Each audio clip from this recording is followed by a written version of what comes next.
In May of 1996, I was awakened by very alarming heart symptoms.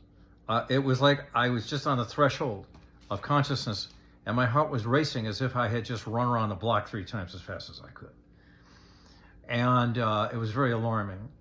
And I was just, like I say, coming into the dawn of consciousness. At that moment, I was at my mother's house, sleeping in her guest bedroom, and Jesus walked in the door, and he was in between 2 angels. Now, when I saw him, of course, I was totally surprised. All I could do, my body just reacted. Hail to the king! Hail to the king! Hail to the king! I couldn't stop saying that. It's like someone poked you with a stick, and you reacted. Only it was a good poke. And so they, the angels walked. There was a staircase about 7 or 8 steps, and they walked up the staircase, and there was a bright light. There was a door open with a light, really bright yellow light flowing in. They left. Jesus followed them. He stopped about 2 steps. He turned to me and he said, "Would you like to come with us?" And at that point, it was like my mouth was full of marbles. I couldn't talk. I didn't know how to answer him. And then he gave me the biggest smile. It's like he kind of laughed. And he smiled so big. And then he turned towards the door and he walked up the stairs, shut the door. Bam! I'm totally awake. Now, that was something. And I'm telling you, you can't have that happen and not know it. It's like sticking your finger into an open light socket with electricity on.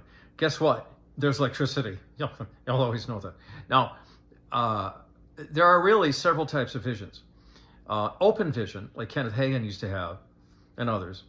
An open vision is where Jesus just walks in the room, opens the door, pulls up a chair, and looks at you. And you see the color of his eyes, what he's wearing, the length of his hair, what he's has on, how tall he is. And that's an open vision.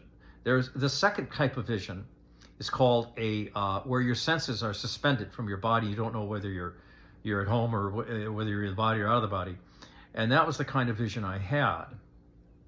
Now, God's will is for us to have long life. He said that in Psalm 91. With long life, I'll satisfy you. You sometimes hear these flowery servants, well, God's in control. You could die anytime. Well, God's word says, with long life, I'll satisfy you and let you behold my salvation. So if you're satisfied at 60, you can go to 70. If you're satisfied at 70, you can go to 80 or 90. If you're not, you can go home. And it says that wisdom, living wisdom in Proverbs has life in her left hand, long life and length of days and riches and honor. So I'm waiting for the rapture. I'm glad I waited. So the great catching away is coming up. Are you ready? Are you ready? Seek the Lord on that, all right? And start witnessing. I love you.